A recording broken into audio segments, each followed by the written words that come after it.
பிரியமானவர்களே, இயேசு கிறிஸ்துவின் இணையற்ற நாமத்தில் உங்களை வாழ்த்துகிறேன். இந்த மன்னாட்டுடைய இந்த டெய்லி பாட்காஸ்டை கேட்கிற உங்கள் ஒவ்வொருவரையும் கர்த்தர் ஆசீர்வதிப்பாராக. மத்தேயு 8வது அதிகாரம் 14-15 வசனங்கள் இப்படியாய் கூறுகிறது. இயேசு பேதுருவின் வீட்டிலே வந்து அவன் மாமி ஜுரமாய் கிடக்கிறதை கண்டார்.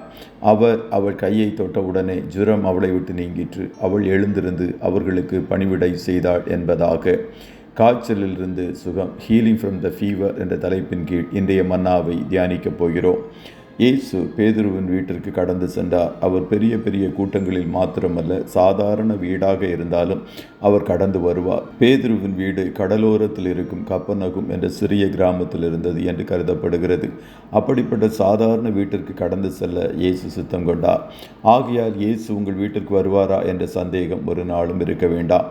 அவரை நீங்கள் கூப்பிட்டால் நீங்கள் இருக்கிற வீட்டிற்கு அவர் உங்களை தேடி வருவார். இயேசு பேதுருவின் மாமி ஜுரமாய் கிடக்கிறதை கண்டார். மார்க் 1வது அதிகாரம் 30வது வசனம் கூறுகிறது, உடனே அவர்கள் அவளை குறித்து அவருக்கு சொன்னார்கள் என்பதாக. பேதுருவின் மாமி காய்ச்சலில் இருப்பதை இயேசுவுக்கு தாமதமாக அல்ல, உடனே இயேசுவுக்கு தெரிவித்தார்கள். நமக்கு வரும் சிறிய தலைவலியாக இருந்தாலும் பெரிய காய்ச்சலாக இருந்தாலும் உடனே நாம் இயேசுவுக்கு அறிவிக்கிறவர்களாய் காணப்பட வேண்டும். அவர் வீட்டிற்கு வந்தவுடன் பேதுருவின் மாமி ஜுரமாய் கிடப்பதை பார்த்தார். அதாவது அவளுக்கு கடுமையான காய்ச்சல் இருந்ததை கண்டார். அந்த காலத்தில் கலாச்சாரம் மற்றும் வரலாற்று சூழலில் காய்ச்சல் பெரும்பாலும் ஒரு தீவிர நோயாக கருதப்பட்டது. இப்பொழுது இருக்கும் நவீன மருத்துவ அறிவு மற்றும் சிகிச்சை அந்நாட்களில் இல்லாமல் இருந்தது. ஆகையால் அந்நாட்களில் வந்த காய்ச்சல் உயிருக்கு ஆபத்தானதாக இருந்தது. அவள் படுக்கையில் நோய்வாய்ப்பட்டிருக்கிறாள் என்ற விளக்கம் அவளுடைய நிலையின் தீவிரத்தை குறிக்கிறது. ஏனெனில் அவளால் வழக்கமான கடமைகளை செய்ய முடியவில்லை. இந்நாட்களில் டைபாய்டு, கொரோனா போன்ற காய்ச்சல்கள் வந்தாலே பலருக்கு உயிர் பிரிந்து விடுகிறது. அப்படி என்றால் படுத்த படுக்கையில் இருக்கும் அவளுடைய நிலைமையை அந்நாட்களில் மிகவும் மோசமாக இருந்தது என்பதை நாம் விளங்கிக் கொள்ளலாம். இந்த சூழ்நிலையில் இயேசு அவளுடைய கையை தொட்டார். இயேசு தம்முடைய இரக்கத்தையும் குணப்படுத்துவதற்கான தமது விருப்பத்தையும் இங்கே வெளிப்படுத்துகிறார். தொடுதல் என்பது இயேசுவின் தனிப்பட்ட ஈடுபாட்டையும் அக்கறையையும் காட்டுகிறது. காய்ச்சலால் பாதிக்கப்பட்ட ஒருவரை தொட்டால் தனக்கு காய்ச்சல் வந்துவிடும் என்ற அச்சத்தில் இருக்கும் சூழ்நிலையில் இயேசு காய்ச்சலில் இருக்கும் அவளை தொட்டார். ஆகையால் உங்களை தொடும் தொலைவில் தான் இயேசு இருக்கிறார்.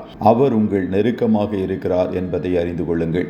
இயேசு அவளை தொட்டவுடனே ஜுரம் அவளை விட்டு நீங்கிற்று. எப்பேற்பட்ட வியாதியாக இருந்தாலும் இயேசு இரக்கத்தோடு ஒரு நபரை தொடுவார் என்றால் அங்கே வியாதிக்கு இடமில்லை. ஒருவேளை இப்படிப்பட்ட வியாதியில் நீங்கள் இருப்பீர்கள் என்றால் இயேசு உங்களை தொட்டவுடன் அந்த வியாதிக்கு இன்றைய கடைசி நாள் என்பதை விசுவாசியுங்கள். சுகத்தை பெற்றவுடன் அவள் எழுந்திருந்து அவர்களுக்கு பணிவிடை செய்தால் இதுதான் மிகவும் முக்கியமான காரியம். அநேகர் சுகத்தை பெற்றுக்கொண்ட பிறகு இயேசுவை விட்டு கடந்து சென்று விடுகிறார்கள். ஆனால் பேதுருவின் மாமி அவருக்கு பணிவிடை செய்தால் எத்தனையோ நன்மைகளை. சுகத்தை பெற்றுக்கொண்ட பிறகு இன்னும் இயேசுவுக்கு நீங்கள் பணிவிடை செய்யவில்லை என்றால் உங்களை இன்று திருத்திக் கொள்ளுங்கள். இன்றைய இயேசுவுக்கு உடனே பணிவிடை செய்ய ஆரம்பியுங்கள். அவர் பிரதானமாய் சொன்ன கட்டளையாகிய சுவிசேஷத்தை ஜனங்களுக்கு கொண்டு செல்லுங்கள். தேவனுடைய ராஜ்யத்தை கட்ட அயராது செயல்படுங்கள். இதுவே நீங்கள் அவருக்கு செய்யும் பணிவிடை. கர்த்தர் உங்கள் ஒவ்வொருவரையும் ஆசீர்வதிப்பாராக. ஜெபம் செய்வோமா?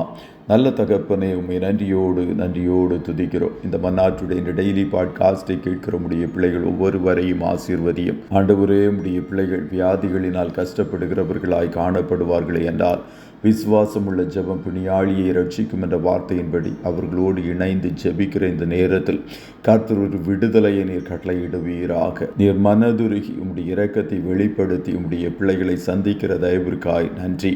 இன்றைய தினம் உம்முடைய பிள்ளைகள் கையிடுகிற வேலைகளை ஆசீர்வதியும். போக்கிலும் வரத்திலும் உடனிருப்பீராக. நன்மையானவைகளை பேசுகிற இயேசுவின் இரத்தத்தின் பாதுகாப்பிற்குள்ளாய் ஒவ்வொருவரையும் கொடுத்து வாழ்த்தி ஜெபிக்கிறோம் நல்ல பிதாவே. ஆமென்.